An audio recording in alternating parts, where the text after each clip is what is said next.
Dis-nous, quand cela arrivera-t-il et quel sera le signe de ton avènement et de la fin du monde?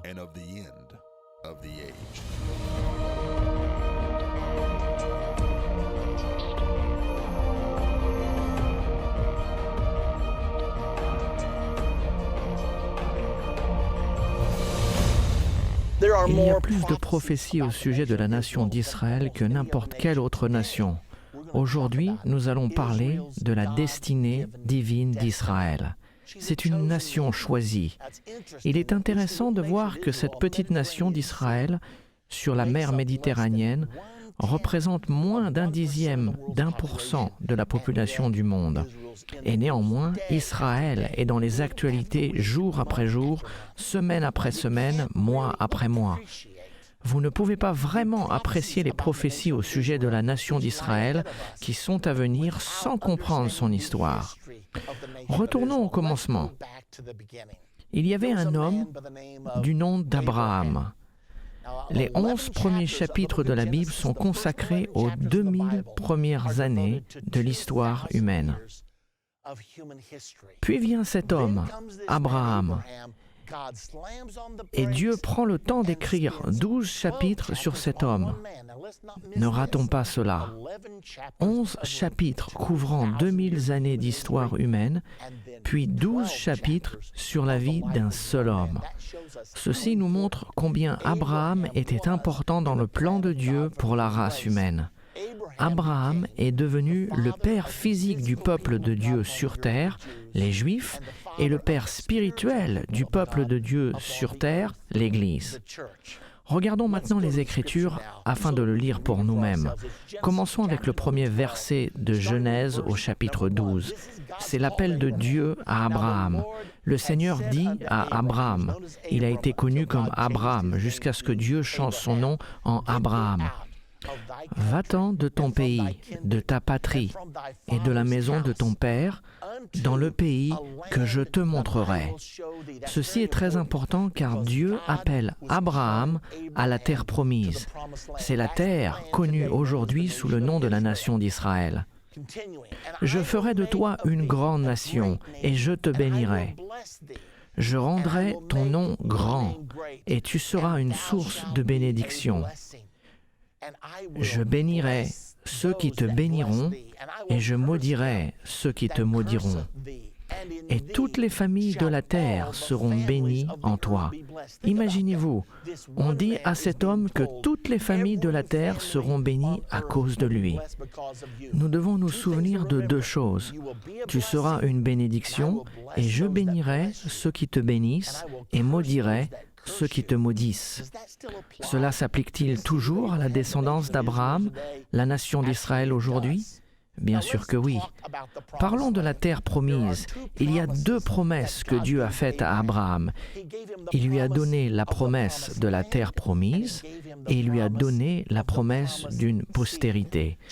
Genèse 15:12 nous parle de cette terre promise. Au coucher du soleil, un profond sommeil tomba sur Abraham, et voici une frayeur et une grande obscurité vinrent l'assaillir.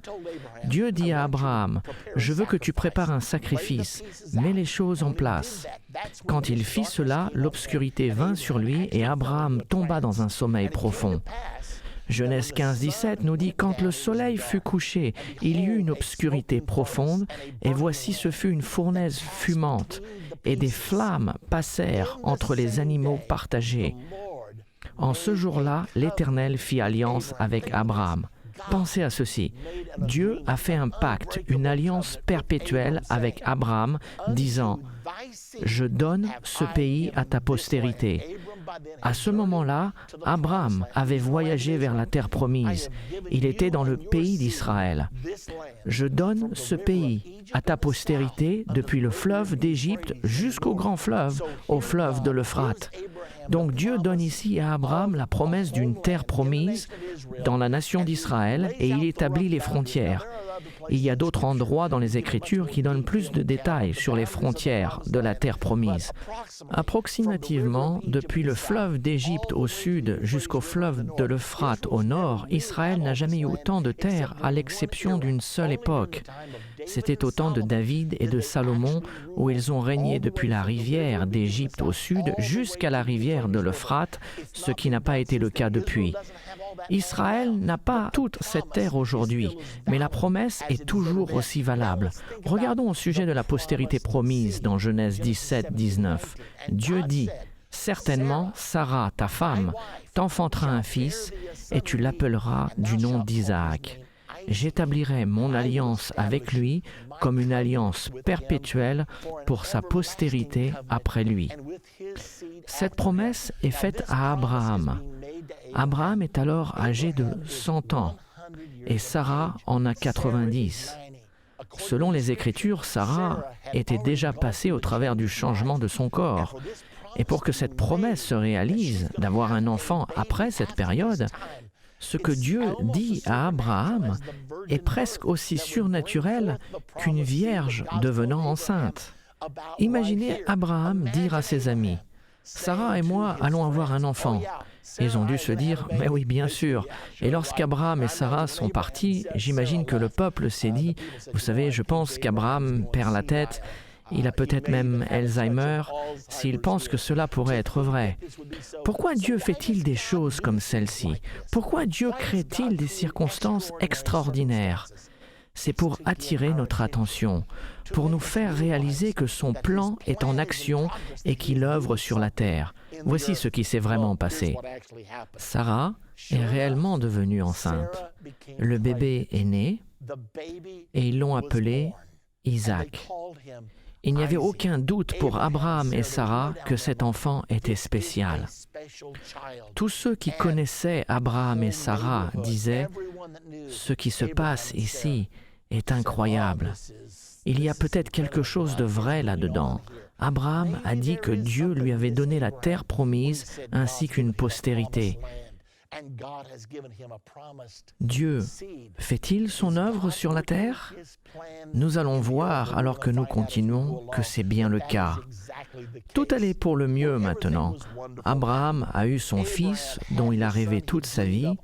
Je suis sûr qu'ils ont passé du temps ensemble, ils ont certainement chassé ensemble, ils ont cultivé ensemble, et tout allait pour le mieux dans cette relation.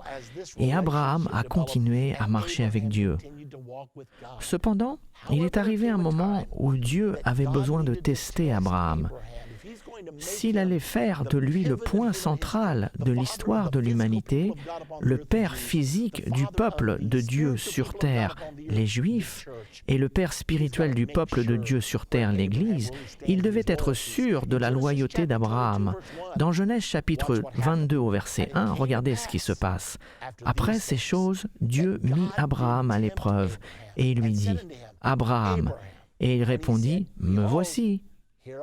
Dieu dit, « Prends ton fils, ton unique, celui que tu aimes, Isaac, va-t'en au pays de Morija, et là, offre-le en holocauste sur l'une des montagnes, pas n'importe quelle montagne, mais celle que je te dirai. » Quel test!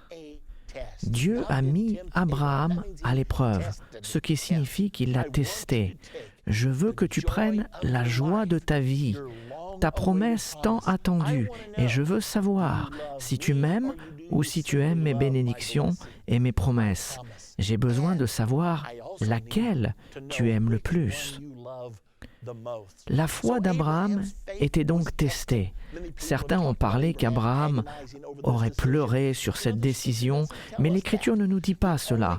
Le seul commentaire que nous avons, un écrivain nous dit « Abraham ne douta point de la promesse de Dieu ». Dieu conduit donc Abraham à Morija, sur une montagne spécifique appelée le mont Morija. Pourquoi cela est-il important? Car le mont Morija, 2000 ans plus tard, était destiné à devenir le mont du Temple. En fait, 1000 ans plus tard, au temps de David, le premier temple a été construit à cet endroit et il est toujours connu en tant que le mont du Temple aujourd'hui. Donc Dieu avait tout planifié. Là où vous êtes aujourd'hui, Dieu l'avait ordonné 2000 ans avant Jésus-Christ. Donc quand ils sont arrivés à la montagne où Dieu lui avait dit, « C'est celle-ci, Abraham », Abraham dit à ses serviteurs, « Restez ici, moi et le jeune homme, nous irons jusqu'à là pour adorer et nous reviendrons auprès de vous. » Écoutez cette déclaration de foi. Nous irons jusqu'à là pour adorer et nous reviendrons auprès de vous. Abraham avait eu une promesse et il savait que Dieu ne faillit jamais à ses promesses. Et la promesse était que par Isaac, toute la postérité serait bénie. Je peux imaginer qu'Abraham a pensé en lui-même, comment Dieu va-t-il faire cela ? Il veut que je tue mon fils unique, Isaac, et si ma postérité doit être bénie au travers d'Isaac et qu'Isaac n'a pas encore eu d'enfant, Dieu va donc soit m'arrêter avant que je le tue, ou il le ressuscitera des morts, car Dieu ne peut pas casser son alliance. Ils arrivèrent sur le lieu, et Abraham lia Isaac, il lia ses mains, et le plaça sur l'autel, et il leva son couteau sur ce fils qu'il aime tant. Ceci va arriver à chacun d'entre nous dans notre marche avec Dieu.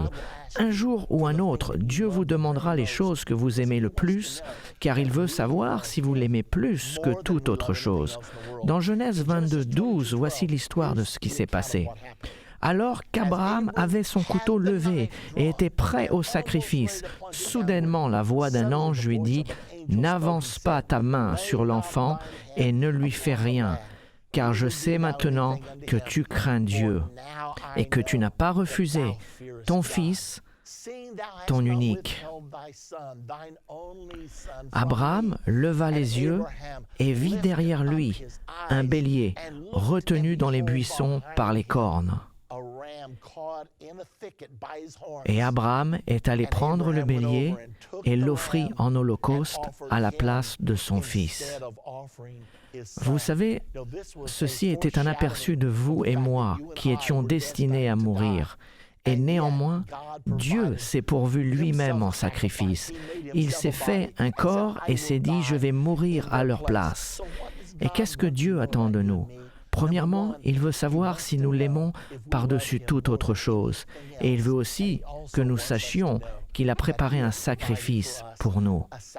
Souvenez-vous de la promesse, Genèse 22, 18. « Toutes les nations de la terre seront bénies en ta postérité parce que tu as obéi à ma voix. » Parce que tu as obéi à ma voix. Ceci est le test assidu pour nous tous. Obéissons-nous à la voix de Dieu dans notre vie?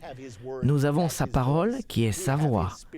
Nous avons son esprit qui est sa voix. Et voilà ce que Dieu veut savoir. Et non seulement d'Abraham, mais de la part de nous tous. Avez-vous obéi à ma voix? Souvenez-vous qu'il est dit « en ta postérité ». C'est au singulier. L'apôtre Paul en a beaucoup parlé du fait que ce mot était au singulier dans Galates 3,16. Écoutez ce qu'il dit. « Or, les promesses ont été faites à Abraham et à sa descendance. » Il n'est pas dit « aux descendances », comme il s'agissait de plusieurs, mais comme il s'agit d'une seule, et à ta descendance, c'est-à-dire à Christ. Qu'est-ce qui est dit ici? Toute la promesse était dirigée vers la réponse de Dieu pour la race humaine vers Jésus-Christ. Donc quand il dit « toutes les nations de la terre seront bénies en ta postérité », il est en train de dire qu'au travers du Messie Jésus-Christ, toutes les nations de la terre seront bénies. Eh bien, Isaac a survécu, il a eu 2 fils, tout allait bien, tout était merveilleux. Ses fils étaient des jumeaux. Ils étaient nommés Ésaü et Jacob. Ésaü était né le premier et avait le droit d'aînesse, et il avait la bénédiction du patriarche qui lui était due. Cependant, Jacob désirait les choses de Dieu. Ésaü, lui, n'était pas intéressé. Il était juste un bon gars, il aimait chasser, il aimait passer du temps avec son père. Mais Jacob avait cet ardent désir pour Dieu. Et il s'est dit que s'il y a un droit d'aînesse, qu'il voulait l'avoir. Il a donc commencé à faire un plan pour récupérer le droit d'aînesse de son frère Ésaü. La Bible dit « Cherchez et vous trouverez. Ceux qui ont faim et soif de la justice seront rassasiés. » Eh bien, un jour, Jacob cuisinait un potage et Ésaü avait été à la chasse. Il est rentré fatigué, il était faible et tombe sur une chaise et dit « Jacob, donne-moi ce potage car je suis sur le point de mourir. Je n'en peux plus, je ne peux plus faire un pas de plus. » Et Jacob dit « Je te donnerai un bol de mon potage si tu me vends ton droit d'aînesse. » C'est un bon échange, c'est juste un morceau de papier. Et Ésaü s'est arrêté un moment pour penser « À quoi me sert ce droit? Je vais mourir, ce droit d'aînesse ne me sert à rien. » Les choses spirituelles n'avaient aucun intérêt pour lui. Il vivait dans le moment présent, il n'était intéressé que par le matériel, le physique, et ainsi, il a vendu son droit d'aînesse. Un peu plus tard, Jacob s'est aussi arrangé pour obtenir sa bénédiction. Jacob a dû fuir pour préserver sa vie, car son frère était en colère, surtout quand il a perdu la bénédiction du patriarche. Il n'était pas intéressé par le droit d'aînesse, mais il voulait être une personne bénie, ce qui nous ramène encore au matérialisme. Nous voyons donc que Jacob a dû fuir pour préserver sa vie quand son frère Ésaü a réalisé que Jacob lui avait volé sa bénédiction. Jacob finit par aller dans la maison de Laban, de la famille d'Abraham. Il était là-bas et il a eu 2 épouses. Il a épousé Léa, puis il a épousé Rachel. Il a eu 12 fils qui sont devenus les têtes des 12 tribus d'Israël. Donc maintenant, la nation d'Israël était née. Après avoir eu ses enfants, il était temps de régler sa vie. Vous ne pouvez pas fuir des choses éternellement. Jacob s'est dit qu'il aimerait voir sa mère, son père et son frère. Je suis en désaccord avec mon frère et ce n'est pas bien. J'ai passé ma vie à tricher, à escroquer et à essayer de prendre la place des autres. Je suis fatigué de vivre de cette façon. J'ai besoin d'avoir la paix dans ma vie et dans mon cœur. Il est donc reparti chez ses parents. Et quand Ésaü entendit qu'il revenait, il a été à sa rencontre. Maintenant, Jacob sait qu'Ésaü était un grand chasseur et il sait qu'Ésaü était en colère contre lui. La dernière fois qu'il a vu son frère voulait le tuer. Jacob sait que demain pourrait être un grand carrefour dans sa vie. Cette nuit même, il envoie ses femmes, tous ses enfants, ses serviteurs et tout son bétail de l'autre côté de la rivière et dit « Je dois être seul avec Dieu ». Vous savez, chacun d'entre nous, nous arriverons à un endroit comme celui-ci dans notre vie. Alors que Jacob a commencé à prier, la Bible nous dit qu'un ange lui est apparu et que cet ange a commencé à lutter avec Jacob. Et Jacob a lutté avec l'ange et il s'est dit « J'ai la chance de ma vie, j'ai la visite de Dieu dans ma vie et je ne vais pas la rater. » Il a saisi l'ange et ils ont combattu toute la nuit jusqu'au matin. Et l'ange dit à Jacob « Tu dois me laisser aller, nous sommes sur un chemin, des gens vont passer et ils ne sont pas autorisés à me voir. » Et Jacob répondit « Peu importe ce que tu me dis, je ne te laisserai point aller que tu ne m'aies béni. Je suis fatigué de ce style de vie, je suis fatigué de ne pas être en accord avec Dieu, en accord avec mon frère. » Et finalement, l'ange a dit, « D'accord, dis-moi quel est ton nom. » « Mon nom est Jacob, tricheur, usurpateur. » « Eh bien, ton nom ne sera plus cela. Je change ta nature et je change ton nom en Israël. Car, en tant que prince, tu as lutté avec Dieu et avec des hommes. » Et c'est à ce moment-là que le nom d'Israël est né. Et bien sûr, ce nom continue d'exister aujourd'hui. Et nous avons la nation d'Israël aujourd'hui. Cette promesse a été répétée. Cette promesse de la terre promise et de la postérité promise n'était pas que pour Abraham. Remarquez dans Genèse 50, 24, Joseph dit à ses frères, « Je vais mourir, mais Dieu vous visitera. Il vous fera remonter de ce pays-ci. » Car en ce moment, ils étaient en Égypte, dans le pays qu'il a juré de donner à Abraham, à Isaac et à Jacob. Ce n'est donc pas une promesse que pour Abraham. C'était pour Abraham, pour Isaac et pour Jacob. Nous allons avancer de 1000 ans, car une autre figure importante dans le plan de Dieu et dans l'histoire juive est née. Son nom était David. Il était le 2e roi de la nation d'Israël. Dieu aimait David. Il a tué un géant. Il est devenu sauveur du peuple d'Israël. Cependant, au fil du temps, le climat spirituel d'Israël a commencé à dégénérer et Dieu s'est mis en colère contre Israël. Et l'Écriture nous dit que Dieu a poussé David à dénombrer Israël. Dieu avait dit au roi d'Israël de ne pas compter le peuple. Il ne voulait pas qu'ils comptent sur leur propre force, mais qu'ils dépendent de lui. Vous savez, parfois, nous voulons compter notre argent, nous voulons savoir quelles sont nos ressources, mais Dieu veut que nous dépendions de lui, n'est-ce pas? Dieu a donc parlé à David pour dénombrer le peuple, et David l'a fait. Son chef de l'armée, Joab, a essayé de le convaincre de ne pas le faire, mais il l'a fait quand même. Et après l'avoir fait, il a eu mal au cœur. Il savait qu'il avait péché contre Dieu, il savait qu'il allait avoir des ennuis. Il supplia le Seigneur, il chercha le prophète Gad et lui dit « Je sais que j'ai commis un grand péché, je sais que le jugement vient sur mon iniquité, que dois-je faire ?» Le prophète lui répondit « Tu as 3 choix, tu peux fuir devant tes ennemis pendant 3 mois, ou tu peux choisir d'avoir 7 années de famine dans ton pays, ou 3 jours de peste dans ton pays. » David pensa et dit « Je pense que je vais compter sur la main de Dieu, car Dieu est miséricordieux. » Puis il dit « Je prendrai les 3 jours de peste dans mon pays. » Eh bien, 70 000 personnes sont mortes, et ça ne s'arrêtait pas. David cria au Seigneur en disant « Attends un peu, Seigneur, c'est moi qui ai fait cela, et non ce peuple. Mais tu punis le peuple. Si tu dois juger, juge-moi, et moi seul. Comment puis-je arrêter cela ?» Dans 2 Samuel 24, 18, le prophète vient. Gad vint auprès de David et lui dit comment arrêter cela. « Monte, élève un autel à l'Éternel dans l'aire d'Aravna, le Jébusien. » Au verset 24, le roi monte à l'aire d'Aravna et dit « Je veux te l'acheter à prix d'argent. » Ce qui s'est passé lorsqu'il est arrivé, Aravna a dit « Tu es mon roi, prends l'aire et les bœufs seront pour l'Holocauste. Que tout soit pour le bien de la maison d'Israël. » Et David répondit « Non, je veux te l'acheter à prix d'argent, et je n'offrirai point à l'Éternel, mon Dieu, des holocaustes qui ne me coûtent rien. » De nos jours, nous avons tant de personnes qui veulent une religion qui ne leur coûte rien. Ils pensent que tout est pour eux.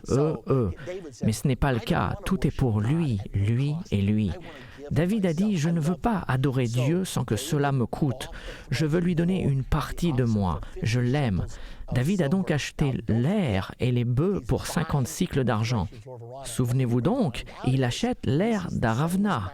Et nous allons découvrir que c'est le même endroit que le mont Morija et le même endroit que le mont du Temple.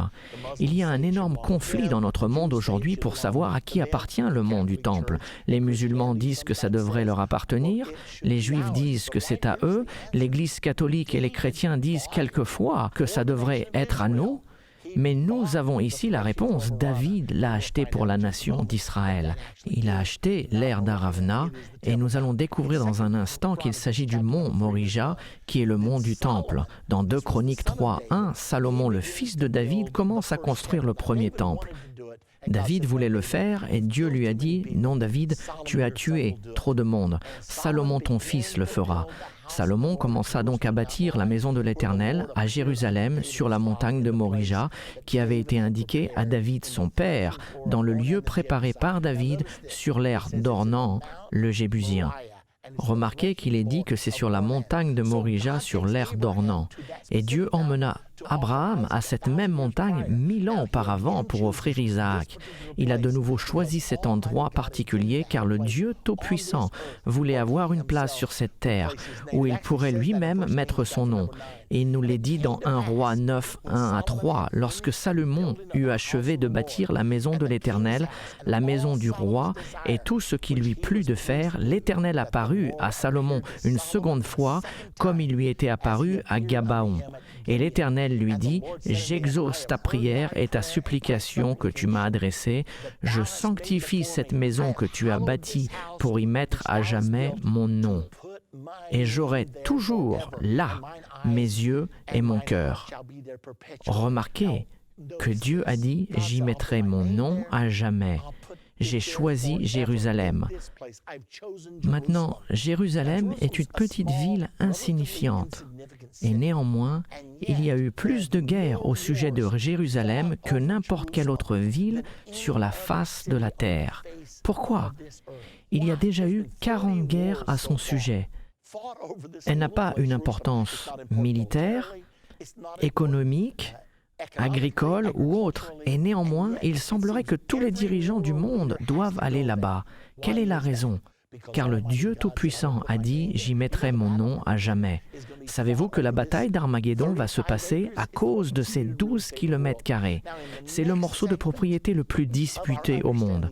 Dans notre prochaine partie de Comprendre la fin des temps, nous allons parler au sujet du premier exil, la destruction du premier temple et du second temple. C'est une histoire importante et elle est en rapport avec le troisième temple qui est sur le point d'être construit dans un futur proche. C'est toutes les prophéties sur le passé d'Israël, le présent d'Israël et le futur d'Israël. Cela va nous affecter, nous ainsi que le monde entier. Peu importe ce que vous faites, ne la ratez pas. Dans notre dernière partie de Comprendre la fin des temps, nous avons parlé d'Abraham et de son appel spécial. Nous avons appris au sujet de la terre promise et de la postérité. Et cette alliance est toujours d'actualité. Nous avons également constaté que Dieu a choisi tout spécialement le mont Morija, qui est aujourd'hui le mont du Temple, pour y placer son nom à jamais. Dans cette partie, nous serons témoins de la destruction du premier temple et apprendrons sur le premier exil d'Israël, les 70 années prophétisées par le prophète Jérémie. Nous serons témoins également des événements surnaturels qui ont permis la construction du deuxième temple. Et finalement, nous apprendrons au sujet de la destruction du deuxième temple et le début du deuxième exil. Maintenant, regardons la prière de Salomon. Salomon a fini la construction du beau temple au mont du Temple, sur le mont Morija, et il pria cette prière de dédicace au Seigneur. « Si ton peuple est dispersé au travers du monde à cause de leur désobéissance, de leur rébellion et de leur idolâtrie, ô Dieu, je te prie aujourd'hui que dans leur captivité, dans leur exil, ils se repentent et tournent leur visage vers cet endroit. Je te prie d'entendre leurs prières et de les rassembler de nouveau. » Après que Salomon a fini cette merveilleuse prière, le temps était venu d'offrir des sacrifices. Le sacrifice était placé sur l'autel et l'Écriture nous dit que le feu, d'une façon surnaturelle, est descendu du ciel et a consumé l'offrande et les sacrifices. Et la gloire du Seigneur a tant rempli la maison que le sacrificateur ne pouvait même pas rester à l'intérieur. Et quand les enfants d'Israël ont vu le feu tomber et qu'ils ont vu la gloire du Seigneur, ils se sont prosternés, ils ont mis leur visage contre terre, adorant et magnifiant Dieu. C'est quelque chose que la nation d'Israël n'a jamais oublié jusqu'à ce jour, alors qu'ils s'apprêtent à construire leur troisième temple. Ils croient que lorsqu'ils le consacreront, que la gloire de Dieu viendra à nouveau et que le feu du ciel tombera encore comme un signe d'approbation de Dieu envers ce qu'ils ont fait. Ceci est la raison pour laquelle le mont du temple et le temple ont été le centre de la vie juive, le cœur et l'âme de la nation juive et le centre de leur adoration au Seigneur. Dieu avait averti Israël au sujet de ce qui se passerait s'ils désobéissaient. Il leur a dit, si vous vous détournez de moi, si vous ne gardez pas mes commandements, si vous vous détournez vers d'autres dieux, j'exterminerai Israël du pays, de cette terre promise que je lui ai donnée. Et cette maison, ce temple, je lui permettrai d'être détruit à cause de vos abus, et Israël sera un sujet de sarcasme et de raillerie parmi tous les peuples. Il a dit, c'est ce qui t'arrivera si vous ne marchez pas avec moi, si vous ne m'aimez pas et ne m'adorez pas. Alors pourquoi Dieu amène-t-il Israël en exil? Rappelez-vous qu'il y a eu la première ère du temple et son premier exil, le deuxième temple et le deuxième exil. Le deuxième exil est aujourd'hui passé et nous sommes dans l'ère du troisième temple. Mais il est important de voir comment Dieu pense.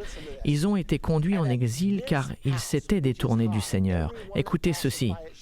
Et à cette maison qui est haut placée, quiconque passera près d'elle sera dans l'étonnement et sifflera. On dira pourquoi l'Éternel a-t-il ainsi traité ce pays et cette maison? Et l'on répondra parce qu'ils ont abandonné l'Éternel leur Dieu et qu'ils se sont attachés à d'autres dieux. Ils sont partis, ils ont adoré d'autres dieux. Donc ceci montre la façon dont Dieu agit avec Israël au travers du temps. Quittons maintenant la première ère du temps. Nous savons que Salomon a construit le premier temple en l'an 968 avant Jésus-Christ. Et une fois terminé, il est resté pendant 400 ans.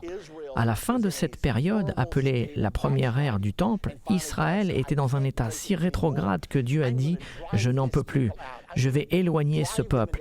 Je vais les conduire en exil. Je vais leur permettre d'aller si bas qu'ils vont se détacher de toutes les impuretés qu'ils ont accumulées dans leur cœur jusqu'à ce qu'ils trouvent un endroit pour se repentir. » Et il a envoyé un prophète du nom de Jérémie qui a prophétisé que le roi de Babylone allait venir, que Dieu allait l'envoyer, qu'il envahirait le pays d'Israël et que les enfants d'Israël seraient amenés en captivité pendant 70 ans. Et c'est ce qui s'est passé. Nebuchadnezzar a envahi Israël vers l'an 606 avant Jésus-Christ. Daniel et les 3 enfants hébreux qui croyaient au prophète Jérémie sont allés avec le roi de Babylone, Nebuchadnezzar, car le message de Jérémie était « Si je vous envoie un jugement et que vous coopérez et que vous alliez sans résistance dans la terre de Babylone, je vous bénirai même dans votre captivité. » Sachez que Dieu peut nous bénir là où nous sommes, du moment que nous marchons avec lui. Même si la nation entière est soumise à un jugement, cela ne signifie pas que nous sommes soumis à ce jugement. Mais nous pouvons être bénis même dans les temps de jugement. Donc Daniel et les 3 enfants hébreux entrent dans Babylone. Cependant, le roi d'Israël, le roi de Juda de l'époque, était un homme nommé Sédécias. Il ne croyait pas à la prédication de Jérémie. Donc il décida d'y résister. La Bible dit « Si vous résistez, vous serez détruits ». En raison de sa résistance, Nebuchadnezzar a amené tous ses fils devant lui, les a tous tués devant ses yeux, puis il a crevé les yeux de Sédécias et l'a emmené en captivité à Babylone. Donc, alors que Sédécias était en prison, aveugle, avec ses yeux crevés, Daniel et les 3 enfants hébreux montaient dans la hiérarchie de Babylone. Ils sont devenus très haut placés dans la hiérarchie, car ils avaient obéi à Dieu et avaient fait ce qu'il leur avait dit. Souvenez-vous, Israël était en exil, car il n'avait pas écouté les paroles de Dieu. Maintenant, les 70 années ont commencé en l'an 606 avant Jésus-Christ, à la première invasion. Puis Sédécias a combattu et Nebuchadnezzar a dû revenir. Et c'est là où le temple a été détruit en l'an 586 avant Jésus-Christ. À ce moment, Daniel et les 3 enfants hébreux étaient déjà arrivés en captivité à Babylone et Dieu accomplissait sa promesse envers eux. Continuons à regarder ce qui s'est passé ici. Daniel, en captivité à Babylone, a commencé à être connu pour sa marche avec le Dieu Tout-Puissant. Il était prophétisé dans la Bible que cette captivité durerait 70 ans. Et peu de temps avant l'expiration de ces 70 ans, le royaume de Babylone a été renversé. En fait, la nuit où il a été renversé, un roi nommé Belchazzar, le petit-fils de Nebuchadnezzar, organisait une grande fête et il fit des choses qu'il n'aurait jamais dû faire. Il a pris les coupes d'or et d'argent que son grand-père avait capturées à Jérusalem et n'avait jamais osé utiliser. Il savait qu'elles étaient précieuses et sacrées et n'avait donc jamais osé les utiliser. Mais Belchazzar les a pris et a eu sa grande fête impie. Et cette nuit-là, Dieu a été si mécontent avec ce qu'ils avaient fait que le doigt de Dieu commença à écrire sur le mur. Belchazzar fut si effrayé par cet événement surnaturel qu'il commença à chercher quelqu'un pour lui dire ce que voulait dire l'Écriture. Daniel était connu comme le seul homme à qui Dieu se révélait. Ils ramenèrent donc Daniel et Belchazzar lui dit « Peux-tu me dire ce que cela signifie ?» Daniel dit « Oui, je peux, ô roi, mais ce n'est pas en ta faveur. » Belchazzar lui dit « Dis-le-moi quand même. » Alors Daniel dit, il dit que tu as été pesé dans la balance et que tu as été trouvé léger, et que cette nuit ton royaume sera divisé entre les Médès et les Perses. Et c'est ce qui s'est passé. Au même moment, l'armée des Médès et des Perses est entrée et a conquis le royaume de Babylone. Souvenez-vous que Babylone régnait sur le monde entier à cette époque. Eh bien, les Médès et les Perses ont évincé Babylone de son royaume et ont pris sa place. C'était à cette période qu'une chose extraordinaire s'est produite. À cause de sa réputation spirituelle, Daniel passa du royaume de Babylone au pouvoir de celui des Médès et des Perses. Le roi Darius régnait sur les Médès. Il y avait en fait deux rois. Cyrus était roi et Darius régnait avec lui. Darius était le confident de Daniel. Ils travaillaient ensemble. C'est à ce moment-là que quelqu'un est venu voir Darius. Ces personnes voulaient le travail de Daniel. Ils voulaient l'évincer. Et ils ont dit, nous ne trouverons jamais rien de mal avec Daniel. Il est si fidèle, il est si honnête, il a un si bon caractère que nous ne trouverons jamais le moyen de l'évincer, à moins que nous trouvions quelque chose de mal avec sa religion. Il est si dévoué. Et ils savaient que Daniel priait 3 fois par jour. Et ils ont décidé de flatter le roi Darius en créant une loi pour que personne ne prie aucun autre dieu ni aucun autre roi, à l'exception de lui pendant 30 jours. Et ils ont dit, cela montrera au peuple qui est au contrôle. Tu es le nouveau dirigeant ici. Et Darius était si flatté qu'il a dit, d'accord. Il l'a scellé de son sceau, le sceau des Médès et des Perses, qui est irrévocable. Les ennemis de Daniel savaient exactement ce qu'il faisait, et la Bible nous dit, quand Daniel sut que le décret était signé, il savait que cela devait se passer, et il ne pouvait pas l'arrêter. Il savait que le décret avait été signé, mais il ouvrit sa fenêtre vers Jérusalem, comme Salomon leur avait enseigné de faire, et pria comme il le faisait toujours. Il savait qu'il signait sa propre peine de mort. Mais sa relation avec Dieu était plus importante pour lui que sa propre vie. Il préférait mourir plutôt que de ne pas avoir sa prière quotidienne avec le Dieu Tout-Puissant. Donc, quand ceux qui étaient contre Daniel l'entendirent prier, ils se précipitèrent vers le roi Darius et dirent « Ô roi, tu connais l'homme que tu as mis au pouvoir.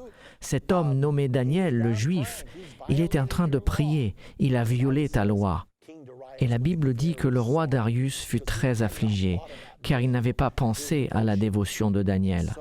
Par conséquent, Darius a été voir Daniel personnellement et lui a dit « Daniel, le Seigneur Dieu que tu sers continuellement est capable de te délivrer. » Ils jetèrent Daniel dans la fosse aux lions, et cette nuit-là, Darius était si troublé avec ce qui s'était passé qu'il refusa de manger avant d'aller au lit. Il avait normalement un orchestre qui venait jouer pour qu'il puisse s'endormir. Il n'avait pas de radio Bose à l'époque, mais l'orchestre venait et jouait jusqu'au temps que le roi s'endorme, puis l'orchestre se retirait silencieusement. Mais cette nuit, le roi Darius dit « pas de musique ». Et il resta éveillé, marchant, jeûnant, priant « Ô Dieu, sauve Daniel ». Au matin, le roi Darius se rendit à la fosse aux lions.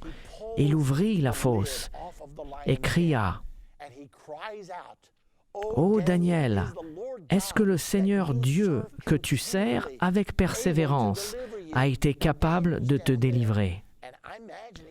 Maintenant, Daniel est dans la fosse et j'imagine qu'il s'est endormi, car Dieu a envoyé ses anges pour fermer la gueule des lions.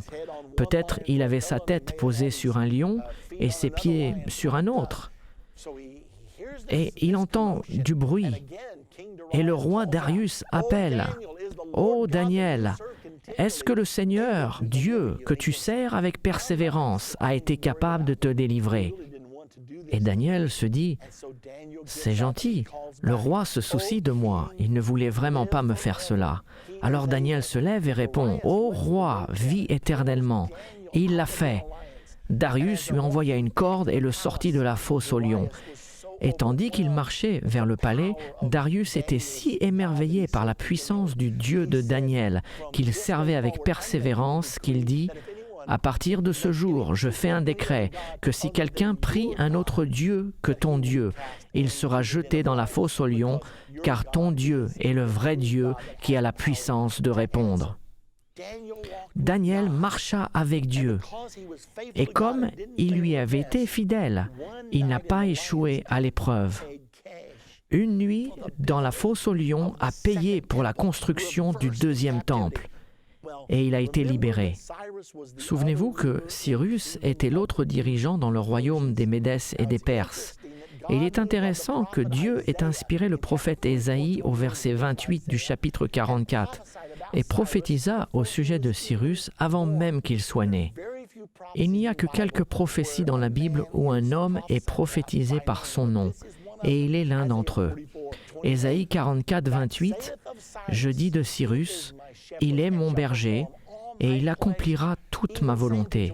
Il dira de Jérusalem qu'elle soit rebâtie, et du temple qu'il soit fondé. » Donc Daniel connaissait cette prophétie, et puisqu'il était ami avec Darius, sans aucun doute, il avait accès à Cyrus, et il a dû avoir l'occasion de dire à Cyrus, « Est-ce que tu sais que tu es dans la Bible ?» Et il a dû répondre, « Tu plaisantes, je ne crois même pas dans le Dieu d'Israël, je suis un roi païen, et tu dis que je suis dans la Bible. » Puis, il lui a montré l'Écriture, Ésaïe 44, 28, et il a dit, « N'est-ce pas merveilleux? Il est dit que je vais construire le temple. » Daniel lui a raconté l'histoire qu'il était en exil pendant 70 ans, comme le prophète Jérémie avait dit. Et Cyrus a dit, « En quelle année sommes-nous » Et Daniel lui dit, « Nous sommes à peu près dans la 68e année. » Cyrus répondit, « Il est donc temps pour nous d'accomplir la prophétie. » Et Cyrus donna l'ordre en l'an 538 avant Jésus-Christ, la 68e année, que tous ceux qui ont à cœur le temple et la maison de Dieu à Jérusalem reviennent. Ainsi, la première vague des Juifs est retournée en l'an 536 avant Jésus-Christ.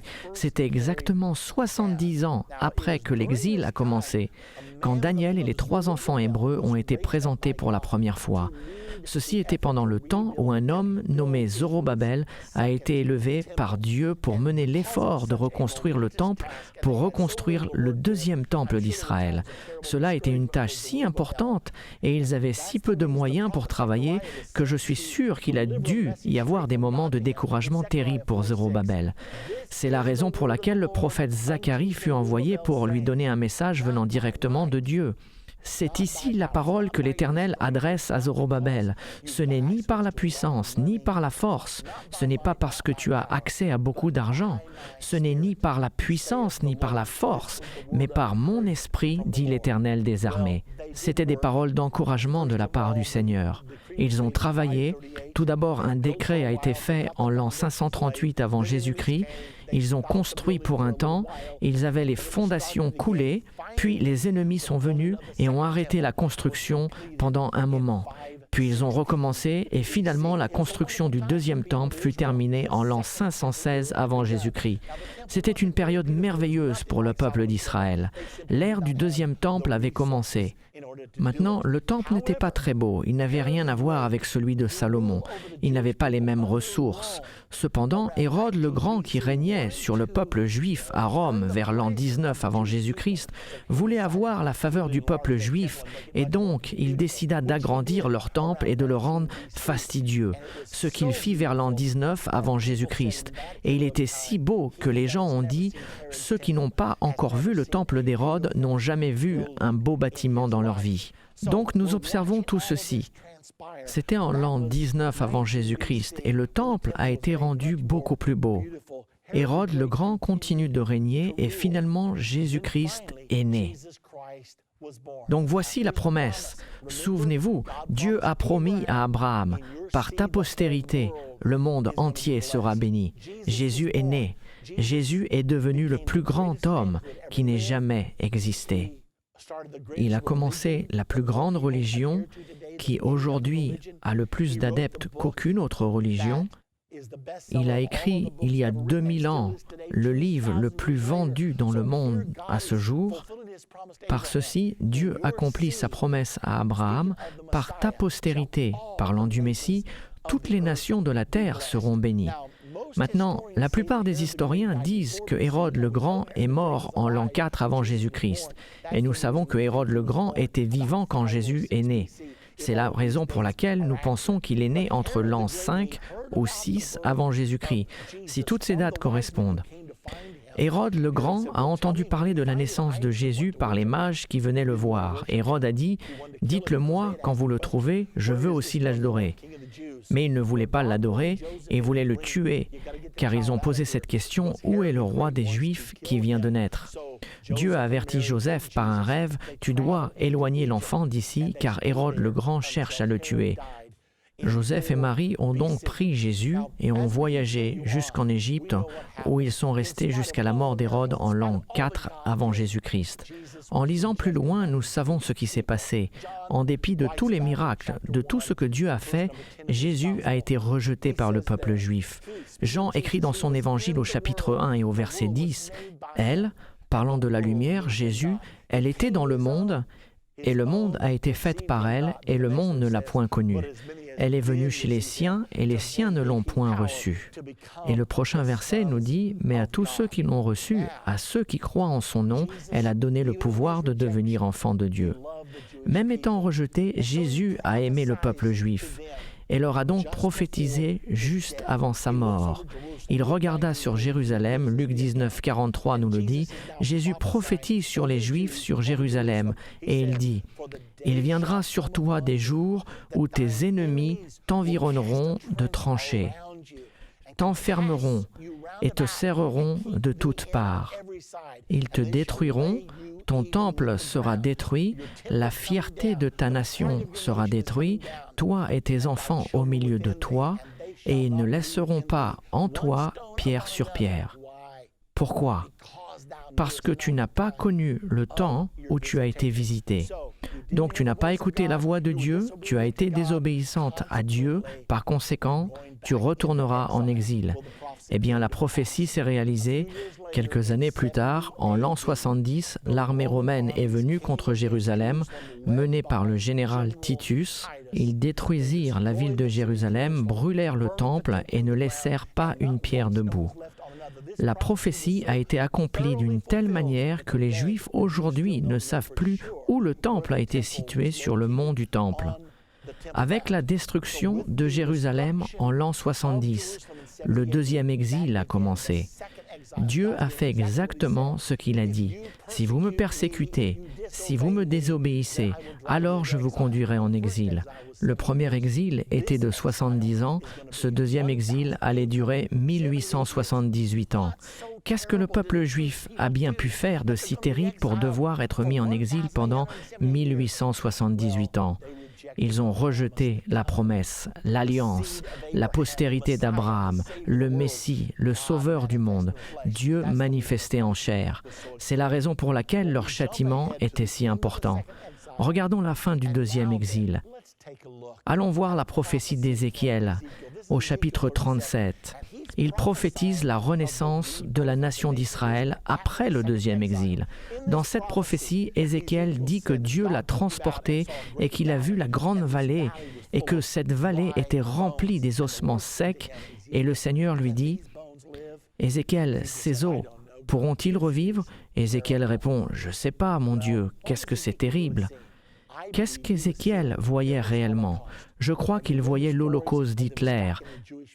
Avez-vous déjà lu l'histoire de ces corps juifs entassés les uns sur les autres alors qu'il tuait 6 millions de juifs dans les camps de concentration ?